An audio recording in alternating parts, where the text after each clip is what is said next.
Hey guys, welcome to the classes।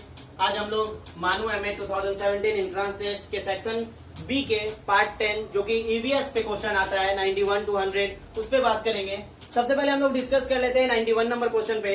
91 number जो question है वो है एनसीईपीसी से क्या मुराद है, मतलब एनसीईपीसी का फुल फॉर्म यहाँ पूछ रहा है। यहाँ पर चार ऑप्शन है, national council for educational planning and coordination, national centre of education planning and coordination, national centre of environmental and corporation, national council of environmental planning and coordination. तो इसका सीधा सीधी आपको याद रखने वाली बात है कि इसका आंसर क्या होगा, D number, national council of. Council पे कहीं कहीं आप देखिएगा तो वहां पर कमेटी भी लिखा हुआ रहता है। काउंसिल और कमेटी एक तरह की बात है, तो कहीं पर काउंसिल लिखा रहे या कमेटी लिखा रहे, आंसर सेम होगा, याद रखिएगा। National council of environmental planning and coordination. ये जो एनसीईपीसी है इसने इन्वायरमेंट को बचाने के लिए, इन्वायरमेंट के लिए बहुत वर्क किया है। इसका सबसे बड़ा वर्क में दो वर्क याद किया था। एक है इसका वाइल्ड लाइफ प्रोटेक्शन एक्ट 1972, इस पे इस एक्ट के इस एनसीईपीसी ने काम किया है। दूसरा है द वाटर एक्ट 1974। ये दोनों याद रखने वाली बात है क्योंकि इन दोनों एनसीईपीसी के अंदर आता है। हम लोग बात करते हैं 92 नंबर क्वेश्चन में। 92 नंबर जो क्वेश्चन है वो है हवा में नाइट्रोजन गैस का तनासुब कितने फीसद है, मतलब नाइट्रोजन गैस जो है वो हवा में कितना परसेंट पाया जाता है, कितना परसेंट होता है। ए ऑप्शन है 21%, बी ऑप्शन है 78%, सी ऑप्शन है 1% या डी ऑप्शन है 45%। तो नाइट्रोजन गैस जो होता है वो होता है 78%। कितने परसेंट होते हैं एयर में, 78%, इसलिए इसका सही आंसर बी है। 21% जो होते हैं वो ऑक्सीजन होते हैं। ऑक्सीजन कितने परसेंट होते हैं, 21%, और 1% अदर गैसेज होते हैं। अदर जितने भी होंगे ना वो कितने होंगे, 1%।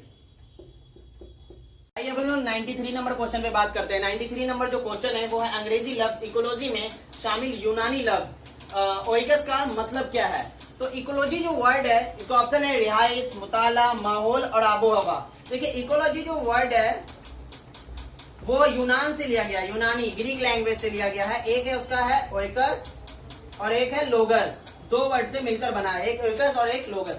ओइकस का मतलब होता है रिहाइश, हाउस होल्ड, इसको इंग्लिश में क्या बोलते हैं, हाउस होल्ड, HOLD होल्ड। और लोगस मतलब होता है स्टडी, इसको उर्दू में बोलते हैं मुताला।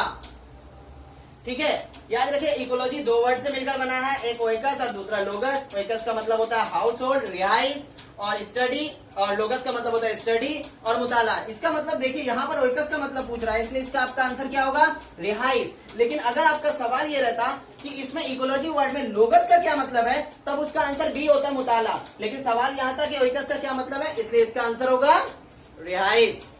आइए अब हम लोग 94 नंबर क्वेश्चन पे बात करते हैं। 94 नंबर क्वेश्चन में है फिजाए समुंदर और जमीन पर मुश्तमिल जमीन के इतराफ जिंदगी के दायरे को क्या कहते हैं, मतलब कि, और ऑप्शन है यहाँ पर एक बार है फिजाए कुर्रा मतलब एटमॉस्फेयर, बायोस्फेयर, सी में है इकोसिस्टम, डी में है बायोफैक्टर। देखिए इसमें पहला ऑप्शन है एटमॉस्फेयर। एटमॉस्फेयर किसको बोलते हैं कि एक हमारा जो प्लैनेट है उसके चारों बगल क्या है कि एयर का एक लेयर है। एयर जो हमारा है ना, मिक्सचर ऑफ गैसेस, बहुत सारी गैस का एक मिक्सचर है और वो चारों बगल अर्थ के फैला हुआ है, तो इसको क्या करते हैं, एटमॉस्फेयर कहते हैं। अब आ जाते हैं हम लोग बायोस्फीयर। बायोस्फीयर क्या होता है कि यहाँ पर क्या होता है, जब लिविंग थिंग, जहां पर सिर्फ और सिर्फ लिविंग थिंग के बारे में बात होगा तो वो क्या कहलाएगा, बायोस्फीयर कहलाएगा। और इकोसिस्टम क्या होता है, ecosystem is the connection between living things, living organism and physical environment. जो हम लोग को फिजिकल इन्वायरमेंट में दिखता है वो एक कनेक्शन होता है। तो आप यहाँ पर देखिए एक समुद्र के बारे में, एक फिजिकल चीज के बारे में बात की गई है, और यहाँ पर इतराफ जिंदगी मतलब लाइफ के बारे में बात की गई है, और दोनों के बीच के कनेक्शन को दिखाने की कोशिश की गई है। तो इसका करेक्ट आंसर क्या होगा,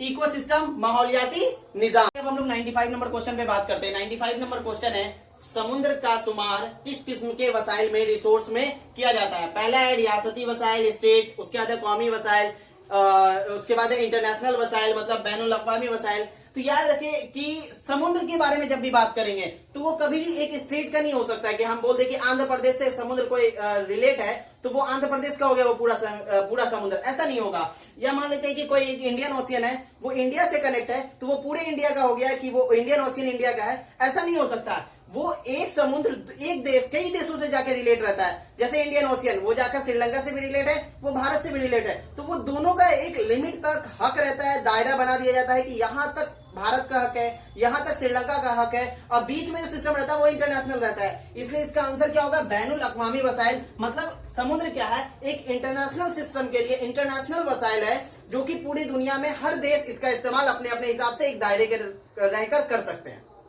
हम लोग 97 नंबर क्वेश्चन पे बात करते हैं। 97 नंबर जो क्वेश्चन है वो किसी दिए गए इलाके में औसतन 30 साल तक पाई जाने वाली यकसा आबो हवा को, मतलब वेदर कंडीशन को क्या कहा जाता है। याद रखिए ये डेफिनेशन ही है क्लाइमेट का। जब आप डेफिनेशन पढ़िएगा तो आपको मिल जाएगा कि वो औसतन 30 साल या फिर लॉन्ग पीरियड, कहीं कहीं पर लॉन्ग पीरियड वर्ड का भी इस्तेमाल होता है कि बहुत लॉन्ग पीरियड के लिए, यानी कि 30 साल 40 साल तक एक ही वेदर कंडीशन रहेगा, तो उसको हम लोग क्या कहते हैं, क्लाइमेट कहते हैं। और वेदर क्या होता है, weather is change hour to hour और डे टू डे। मतलब क्या होता है, कुछ देर में हो सकता है कि 1 घंटे में ही चेंज हो जाए, कि अभी बारिश हो रही थी अचानक से बारिश हट के तुरंत धूप हो जाए। This is called the weather change. ठीक है, ये पर डे भी हो सकता है, पर आवर भी हो सकता है। लेकिन अगर औसतन 30 साल तक या लॉन्ग पीरियड तक रहता है तो उसको हम लोग क्या बोलेंगे, क्लाइमेट बोलेंगे। डिस्कस करते हैं। 98 नंबर क्वेश्चन है, सूरज के मुजिर सुआओं से बचने के लिए जमीन के इतराफ, मतलब स्ट्रेटोस्फेयर के परत जो है ऊपर एक कुदरती तौर पर मौजूद एक परत है, एक गिलाफ टाइप का है, ठीक है, बना हुआ है, जो अर्थ को प्रोटेक्ट करता है मुजिर सुआओं यानी कि अल्ट्रा वायलेट रे, पराबैंगनी किरण से जो सूरज से निकलती है। कौन करता है, इसका आंसर हो जाएगा सीधा आपका कि ओजोन करता है। ओजोन में क्या होता है कि एक परत है ओजोन, जिसको O3 बोलते हैं।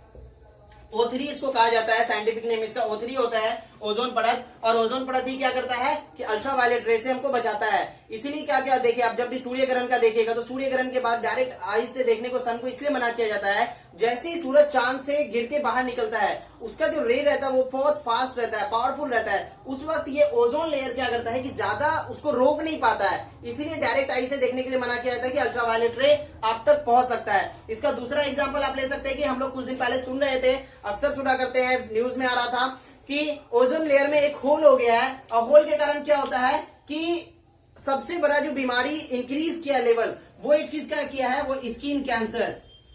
स्किन कैंसर जो है ये बीमारी ये बहुत स्पीड में इंक्रीज किया है, स्किन में एक कैंसर हो जाना, ये किसके कारण हुआ है, तो ओजोन लेयर में। आइए अब हम लोग 99 नंबर क्वेश्चन पे बात करते हैं। 99 नंबर क्वेश्चन है, बर्ड फ्लू किस वायरस से फैलता है। बर्ड फ्लू, ठीक है, बर्ड फ्लू को एक और नाम कहते हैं एवियन इन्फ्लुएंजा।